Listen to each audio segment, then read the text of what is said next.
Christ Triumphant, June 26, Daily Devotional by Ellen G. White. Careful planning necessary in God's work.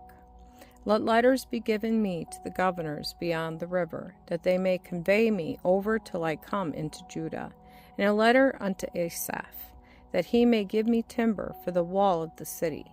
Nehemiah chapter 2, verses 7 and 8. As Nehemiah's request to the king had been so favorably received, he was encouraged to ask for such assistance as was necessary to carry out his plans, to give dignity and authority to his mission, as well as to provide protection on the journey. He secured a military escort. He obtained royal letters to the governors of the provinces beyond the Euphrates and the territory through which he must pass on his way to Judea.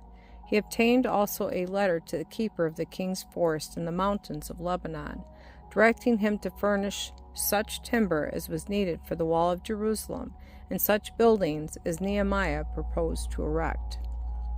The example of this holy man should be a lesson to all the people of God, that they are not only to pray in faith, but to work with wise diligence and fidelity.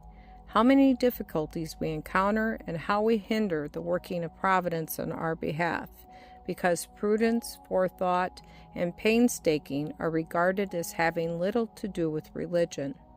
Careful consideration and well-matured plans are as essential to the success of sacred enterprises today as in the time of Nehemiah. Nehemiah does not depend upon uncertainties.